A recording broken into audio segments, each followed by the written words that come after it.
We closed last week with the experience of the silent Brahman,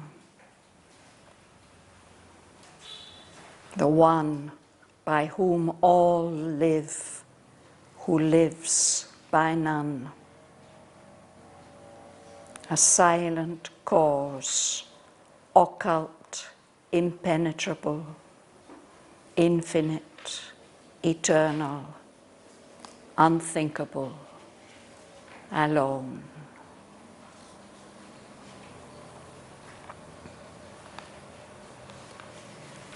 But I mentioned last week that this is not the final or supreme experience. There is further experience, and we shall see that beginning today. As usual, I will read about a page and a half, and then we'll go back and look in detail at each sentence.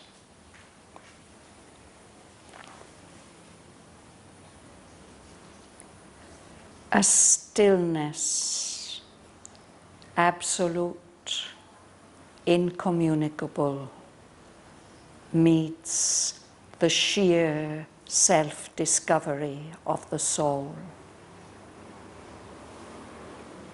A wall of stillness shuts it from the world.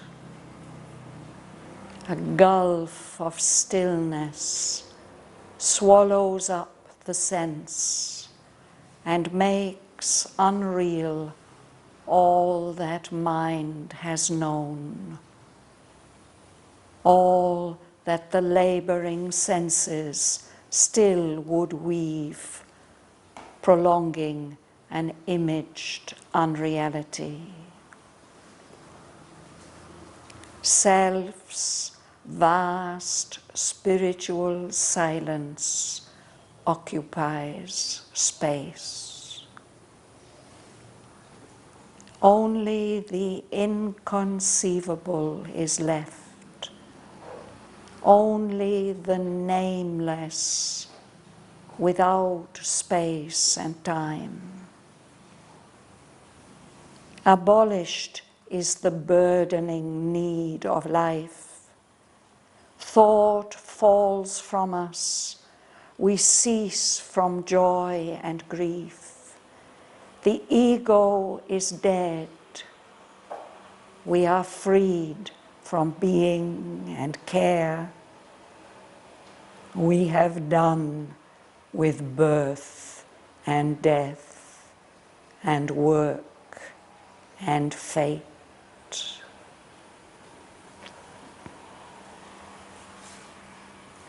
O soul, it is too early to rejoice.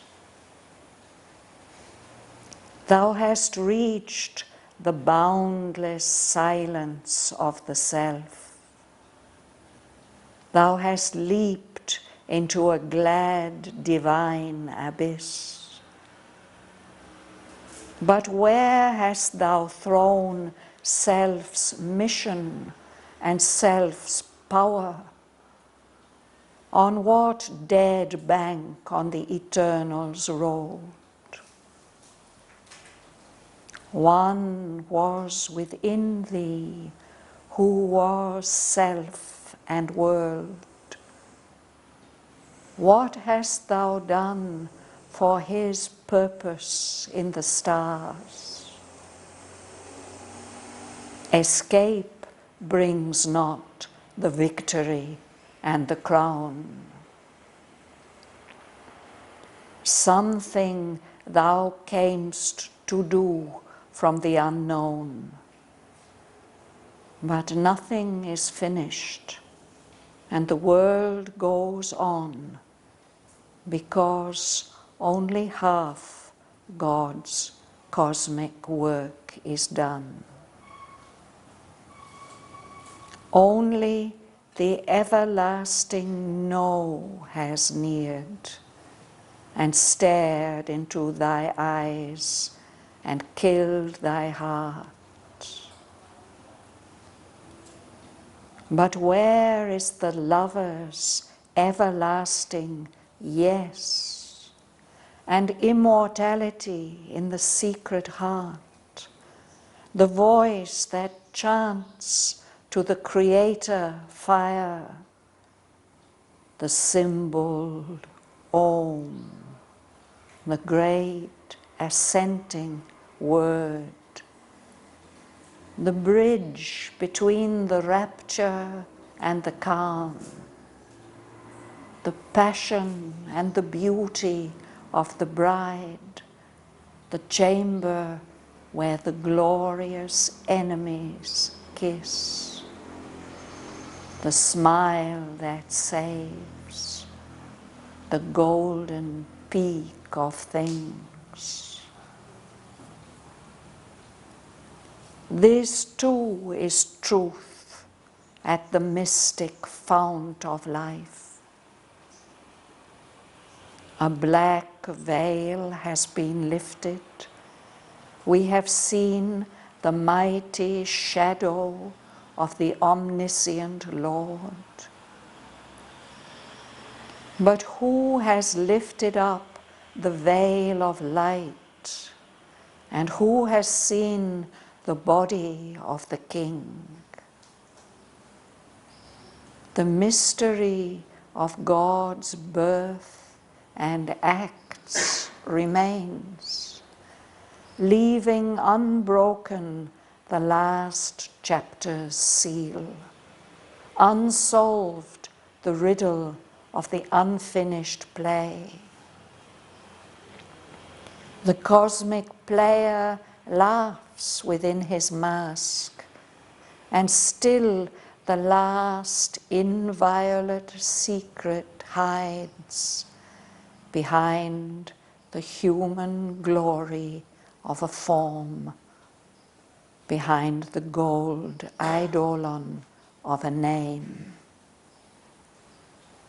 A large white line has figured as a goal, but far beyond the ineffable sun track's blaze. What seemed the source and end was a wide gate, a last bare step into eternity.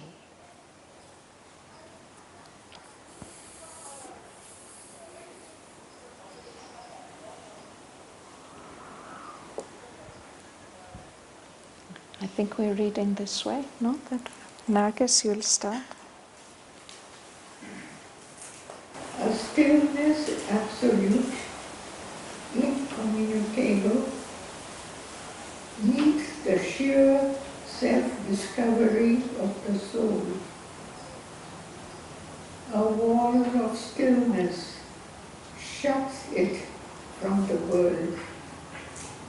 A gulf of stillness swallows up the sense and makes unreal all that mind has known, all that the laboring senses still would read, prolonging an imaged unreality.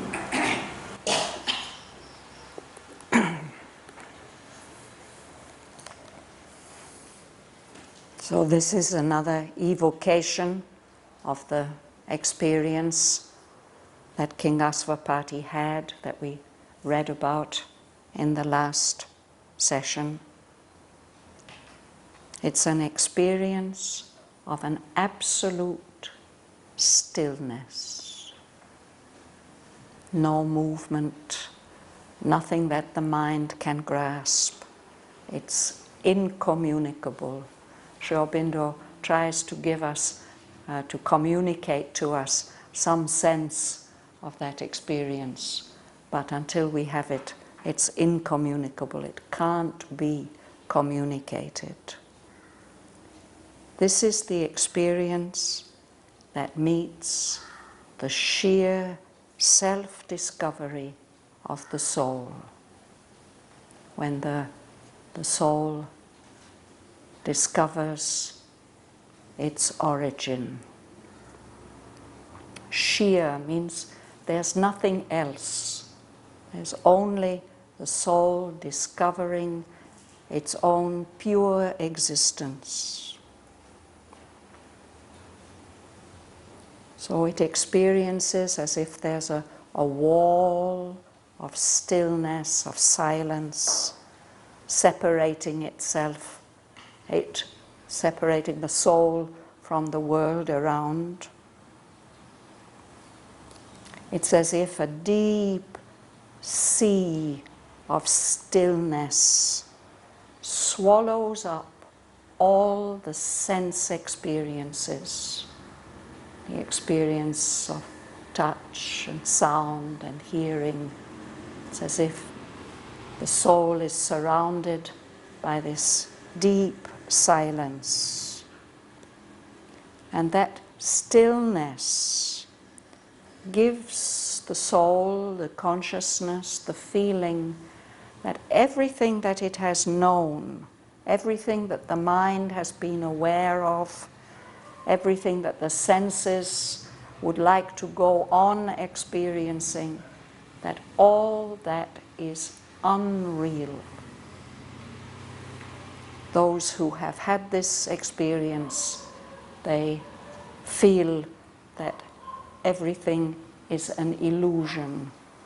Everything that has been real to them up to that point is the illusion. And this experience is the source of the metaphysical theory that all existence is an illusion.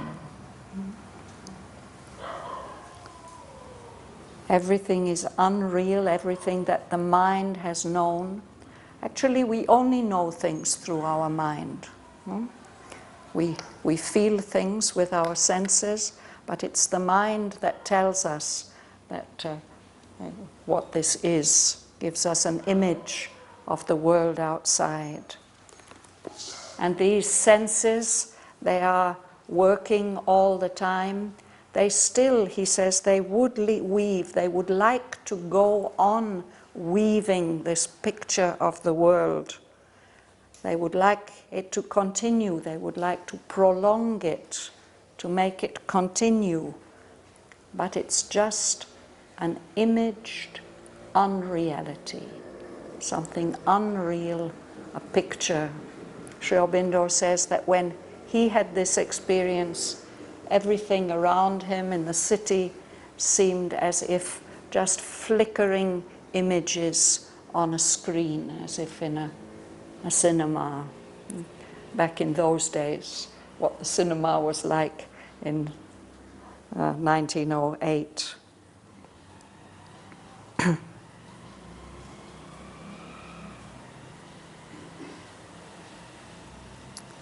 Would you read?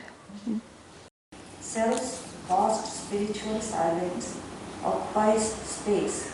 Only the inconceivable is left. Only the nameless without space and time. Abolished is the burdening need of life. Thought falls from us. We cease from joy and grief. The ego is dead. We are freed from being and care. We have done with birth and death and work and fate. Thank you. Thank you.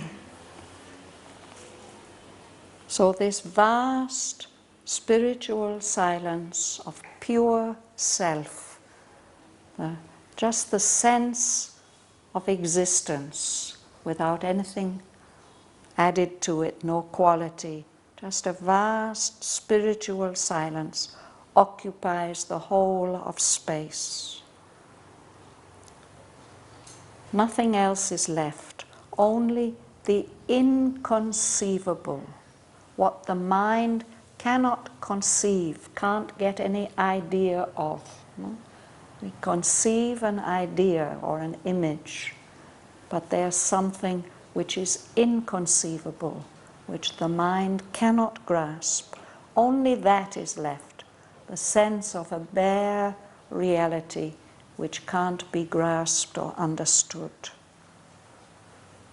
only a being without a name, the nameless, without space and time. Perhaps the word without here is used in the sense of being the opposite of within. We say within, inside. Without sometimes can mean outside. So this nameless is beyond space and time. When we have that experience, all the needs of life, life always wants something. It needs something, it wants something. But all that is gone, it's just abolished, wiped out. Thought falls from us. There's no more thought. There are no more emotions. We cease from joy and grief. And the ego has disappeared. The sense of our small, limited individuality. The soul is vast, identified with the Supreme Self. The ego is dead. We are freed, we are liberated from even the sense of existence, from all care and anxiety. We have done with, we have finished with this whole business of birth and death and work and fate, destiny. You notice that he says we. This is a general experience. This is not just an experience that King Aswapati had. This is an experience which many mystics have spoken about, and potentially we can all have this experience. So that experience has been the goal of many yogas, of many spiritual paths. This is liberation. This is moksha. That's the goal. Sri Aurobindo says the first goal of all yoga. His yoga as well as all others. But now he's going to show us another step beyond that goal. Would you read, please, Bhavan? Soul, it is too early to rejoice. Thou hast reached the boundless silence of the self. Thou hast leaped into a glad divine abyss. But where hast thou thrown self's mission and self's power? Thank you. So it's as if somebody is speaking to us, or speaking to King Aswapati, and he's saying, well, it's a wonderful experience, but it's too early to rejoice, to feel that your whole work is done, to be happy. He says, thou. This is the second person singular in English. We very rarely use it. Usually we would say, you have, even if you're only speaking to one person. But in poetry, in literature, we come across this old form, which is not normally now used in speech or even in writing. So somebody, some knowledge, some voice speaks to the soul and says, you have reached this boundless, limitless silence of the pure self. It's as if you have leaped into a glad, divine abyss, a deep place. An abyss, it's usually a negative word, to fall into the abyss, into a deep hole. But this is a glad, divine abyss. There's definitely something divine about it. There's a sense of delight and release, freedom. But where have you thrown away? You've left something behind. You've neglected something. What is the mission of the self? What is the power of the self? And that voice will explain what it means that self has a mission and a power. That comes in the next sentence, or after two sentences. Would you read, please, Mr. Brahma?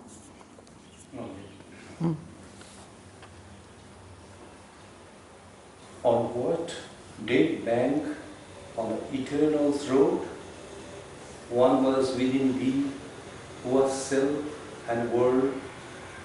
What hast thou done for his purpose in the stars?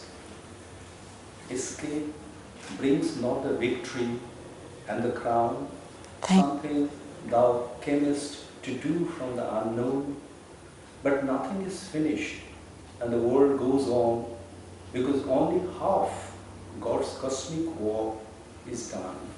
Thank you. So where have you thrown the mission and the power? On what dead bank on the eternal's road?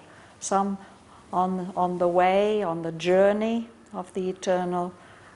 It seems as if the power and the mission has just been left to die. You have reached this great height, but within you there was the one who was yourself, the individual self, and the self of the whole world. So now you've reached this point of moksha, this point of delivery. You can leave all that behind. You can feel as if it's all unreal. But what have you done on the way for the purpose of that one, his purpose in the stars, in this vast universe with all these suns which we see as stars? Actually, you took birth, you've been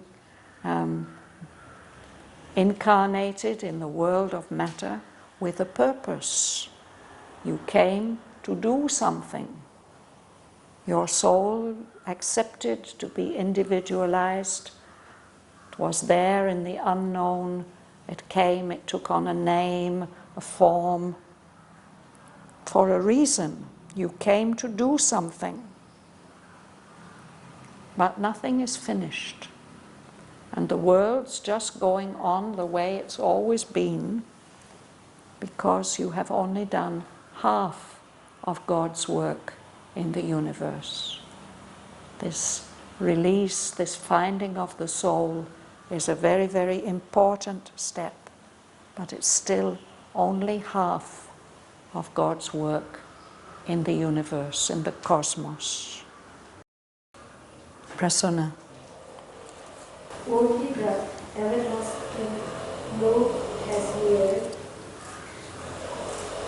and stayed into thine eyes and filled my heart. But there is the lover's everlasting yes and immortality in the secret heart, the voice that chants to the created fire, the symbol womb, the great ascending God. You go on to the question mark. The bridge between the rapture and the calm, the passion and the beauty of the bridge. Of the bride. Of the bride. The chamber where the glorious enemies kiss, the smile that saves the golden peak of things. Thank you.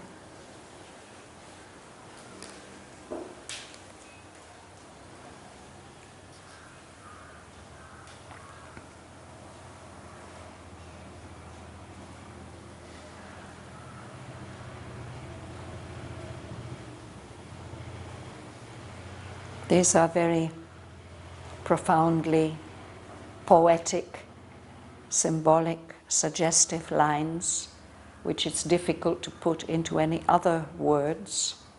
But anyway, let's take them one by one and see what we can understand. That voice seems to say to King Aswapati, what's happened to you is that the everlasting, the eternal No has come close to you. As if there are two powers or two aspects to the Supreme. There's a negative No, which dissolves things, brings liberation, but there's also another side, the everlasting Yes, and you haven't experienced that yet. It's saying, seems to be saying, no?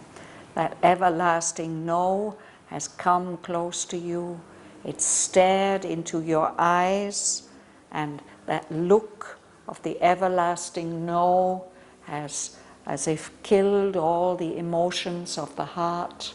There's nothing left. But what about the other side of things? What about that everlasting Yes of the lover who loves the cosmos, loves everything in the universe? What about that dream of immortality that is carried in the secret heart? What about that call, that voice, that aspiration that's always worshipping the creator fire, that energy which brings things into existence? That word, he says, is Om, the word that says yes to creation, the great assenting word. To assent is to say yes. This is a different spelling from ascent, meaning going up. This is assent with double S, and it means to say yes. There must be a bridge, there must be a connection between that calm, that stillness, that silence, and all the delight of the world. Isn't there a partner, the bride, with all her intensity and her beauty? There must be a place where the glorious enemies kiss, where the things that seemed opposite, opposed to each other, they come together and embrace and are one. What about that smile that saves everything, gives salvation to everything? The golden peak of things, the culmination of all this marvelous universe. Are we going to throw all these things away? Do we want to just be in this blank silence? Isn't there another side to things? Kyung, would you read? This too is true. At the mystic fount of life, a black veil has been lifted. We have seen the mighty shadow of the omniscient Lord.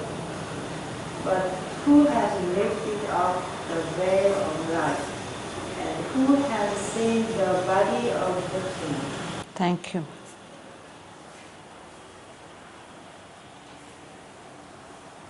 So this everlasting yes and all these things that he's listed, he says all this is also truth at the very source of life. Why would life ever have existed if there weren't something like that? He says here we have come to this experience. A black veil has been lifted, the veil of ignorance. There's a kind of knowledge, of knowing. We have seen the mighty shadow of the omniscient Lord, the all-knowing Lord.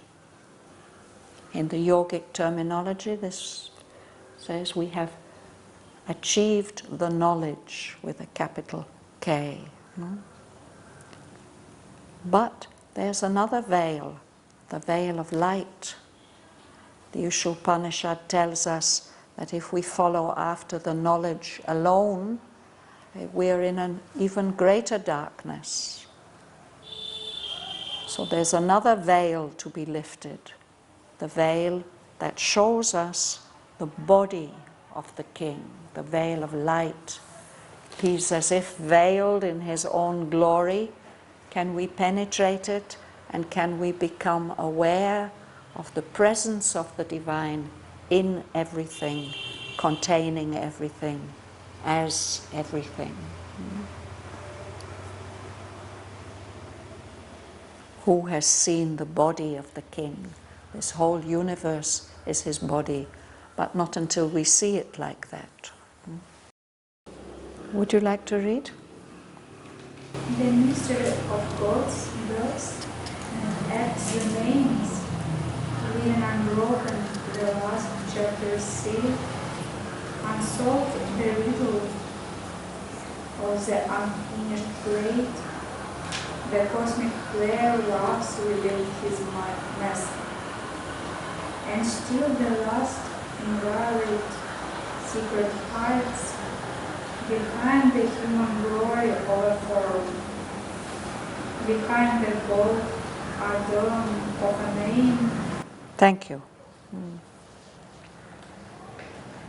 So there's this feeling that there's a mystery which still remains unsolved. If this is the goal, if this is the final experience, why has God been at all born into the world? Why has he been active in the world? That remains a mystery. And it's as if we're reading a story, and every time we come to a new chapter, we have to cut the pages as we used to have to do with old books. And the last chapter is still not opened up. We haven't opened the seal on the last chapter of this story that we're reading.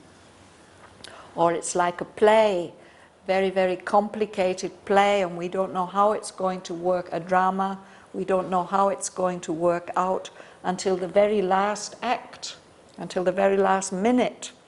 So the play is unfinished. The riddle of how all this is going to be solved has not yet been revealed.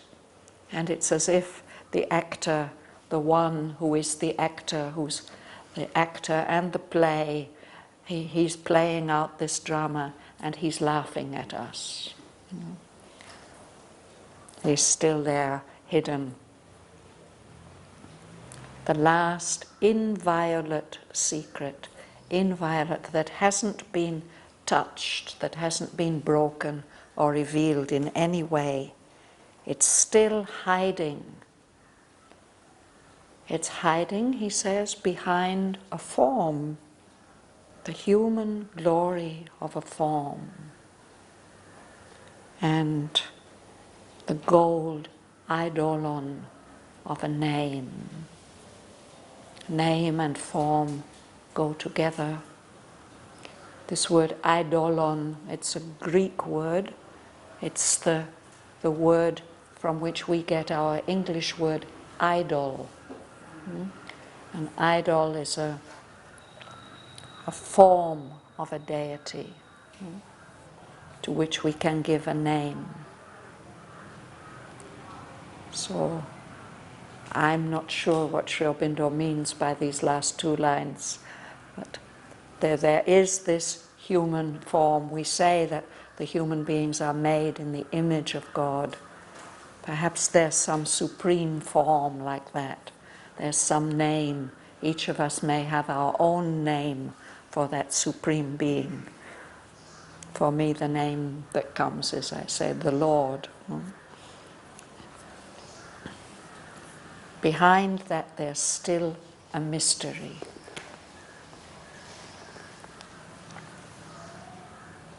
Yuli? Large white line has figured as a goal, but far beyond the ineffable sun-tressed blaze. What seemed the first and end was a wide gate. The last bare step into eternity. So it seems as if the goal, there's some borderline, a line of purity. That seems to have been the goal, what he was aiming for.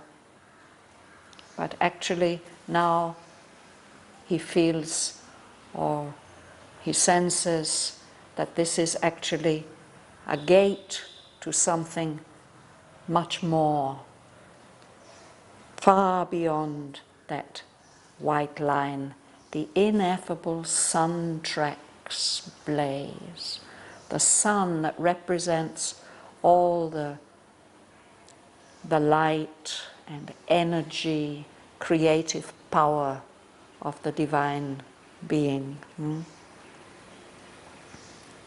that can't be expressed.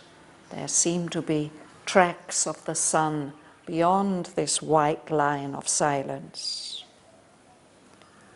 that had seemed like the beginning and the end of everything, the singularity. But in fact, now it looks like it's a wide gate.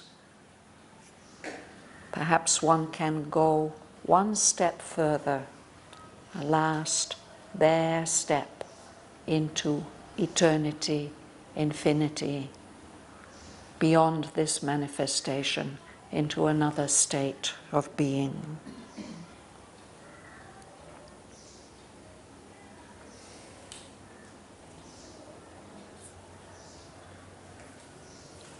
Danny, would you read? An eye has opened upon timelessness. Infinity takes back the forms it gave. And through God's darkness, or his naked light, his million rays return into the sun. There is a zero sign of the supreme. Nature left nude and still uncovers God. Thank you.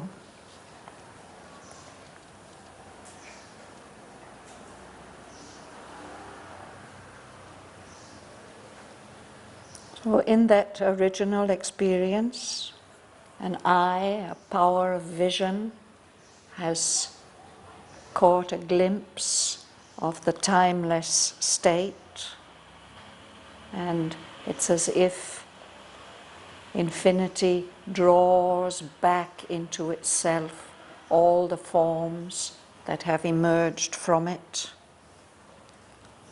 as if all these things have been generated by rays of light from that divine sun. It's as if they're all returning to their source, whether through the darkness, through the ignorance, or through the knowledge. They are all returning back into the sun. And then it looks like the Supreme is a vast zero, a nothingness, an emptiness, a void. Mother has said this is experience, that those who have stepped beyond this borderline of manifestation, they experience it first as a huge nothingness, because it has no connection at all with anything that the consciousness has known here, in the universe. So nature, who has created, who's given all this, if she's stripped completely naked, if everything is taken away, then the divine presence is revealed. Sheer self-discovery of the soul.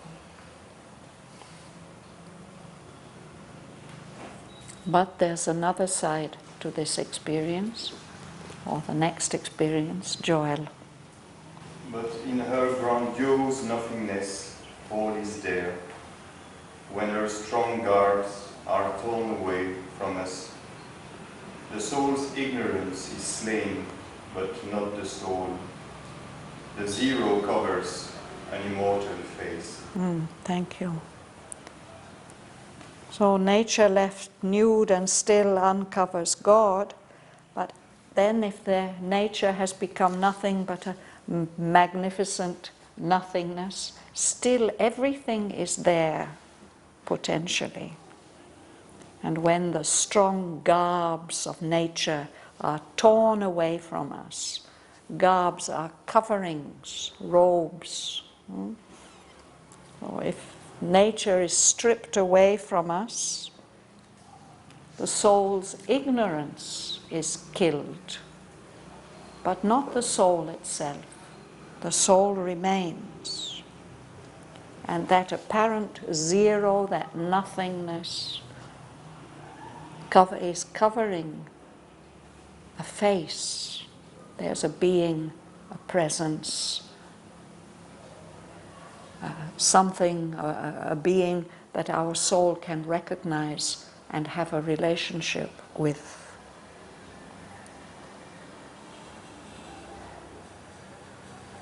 Do you like to read, Mom? High and black nature is not God. A full extinction is not God's last word. Life's ultimate sense, the close of being called. The meaning of this great mysterious world. Thank you.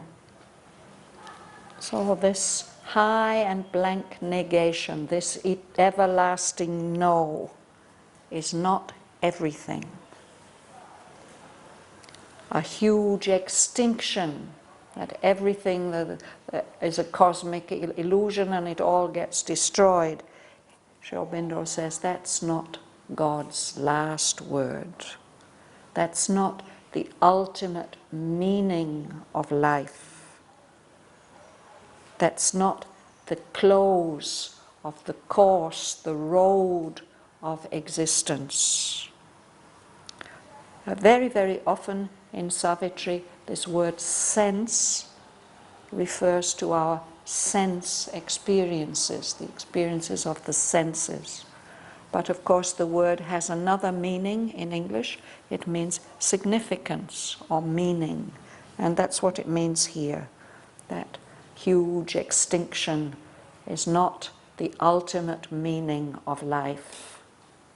It's not the close, the goal of the road, the course of being. It's not the meaning of this great, mysterious world. This world is not random and chance. It has a meaning, and its meaning is not revealed in this extinction. Eve, would you read? Yes. In absolute silence sleeps an absolute power.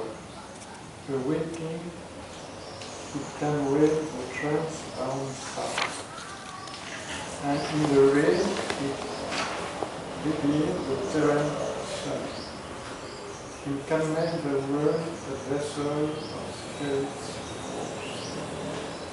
It can fashion in the clay God's perfect shape. Thank you. So if we come to that absolute silence, sleeping in it is the absolute power of the Lord.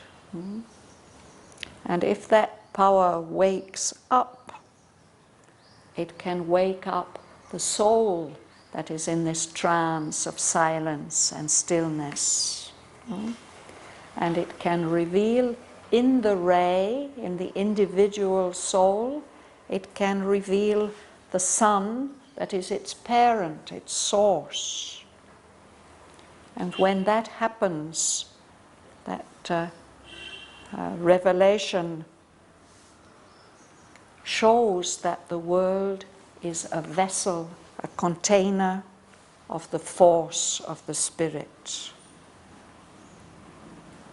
And that power can fashion in the clay, in our matter, in the matter of our bodies and the matter of the world.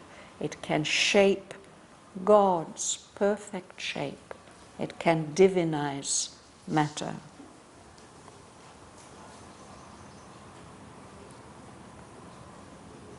Varadarajan. Free the self is but one radiant face, here to fulfill himself was God's desire. So these are two words that we can remember.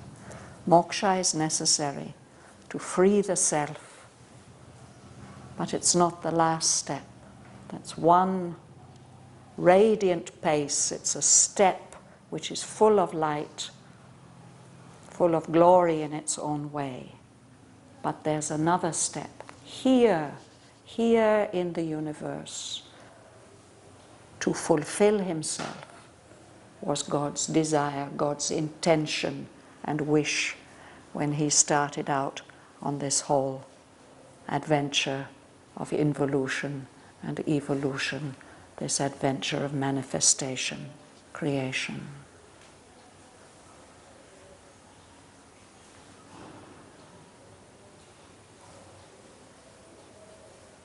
So we just have time to read this first section together. Can I ask a question? So, yes?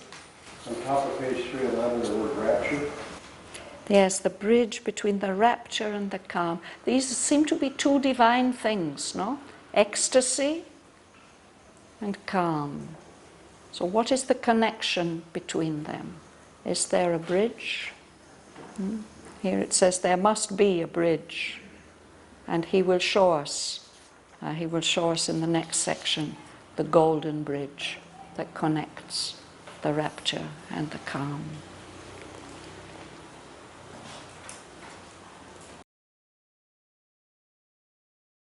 A stillness, absolute, incommunicable, meets the sheer self-discovery of the soul. A wall of stillness shuts it from the world.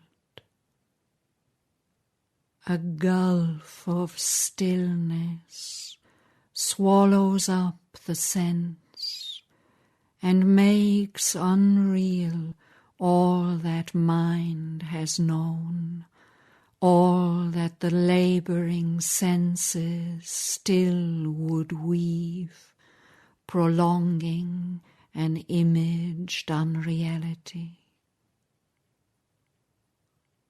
Self's vast spiritual silence occupies space. Only the inconceivable is left. Only the nameless, without space and time. Abolished is the burdening need of life. Thought falls from us. We cease from joy and grief. The ego is dead. We are freed from being and care. We have done with birth and death and work and fate. O soul, it is too early to rejoice. Thou hast reached the boundless silence of the self. Thou hast leaped into a glad divine abyss. But where hast thou thrown self's mission and self's power? On what dead bank on the eternal's road? One was within thee who was self and world. What hast thou done for his purpose in the stars? Escape brings not the victory and the crown. Something thou camest to do from the unknown, but nothing is finished, and the world goes on, because only half God's cosmic work is done. Only the everlasting No has neared and stared into thy eyes and killed thy heart. But where is the lover's everlasting yes, and immortality in the secret heart? The voice that chants to the Creator fire, the symbol Om, the great assenting word, the bridge between the rapture and the calm, the passion and the beauty of the bride, the chamber where the glorious enemies kiss, the smile that saves, the golden peak of things. This too is truth at the mystic fount of life. A black veil has been lifted. We have seen the mighty shadow of the omniscient Lord. But who has lifted up the veil of light, and who has seen the body of the King? The mystery of God's birth and acts remains, leaving unbroken the last chapter's seal, unsolved the riddle of the unfinished play. The cosmic player laughs within his mask, and still the last inviolate secret hides behind the human glory of a form, behind the gold eidolon of a name.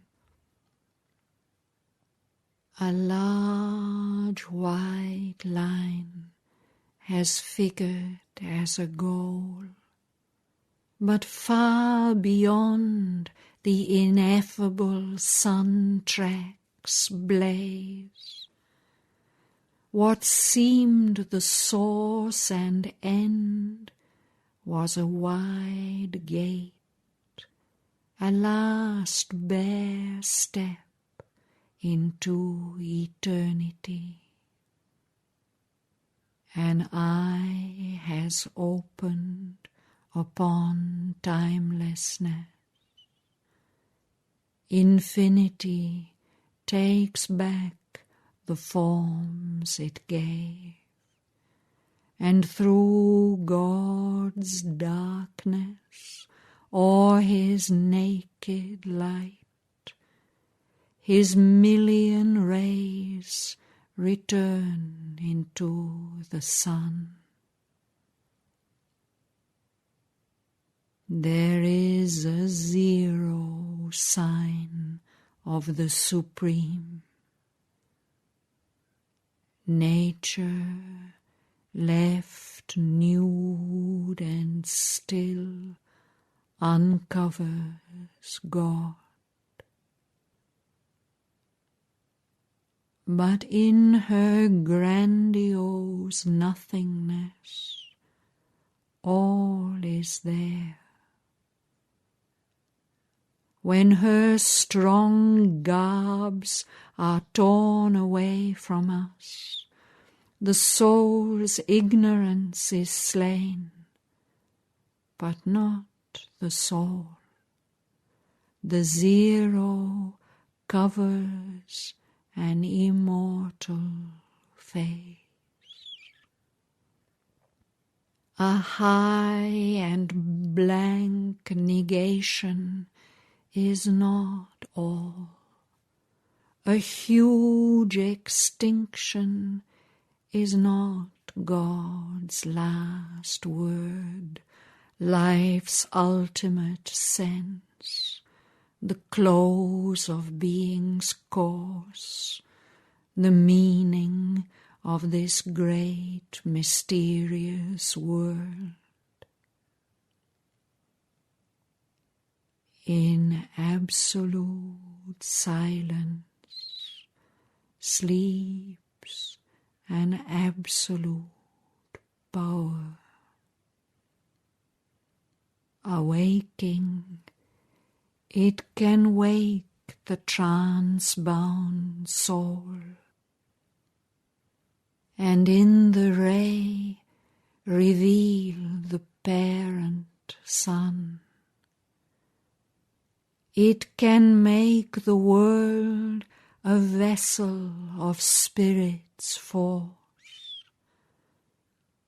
It can fashion in the clay God's perfect shape. To free the self is but one radiant pace. Here to fulfill himself was God's desire.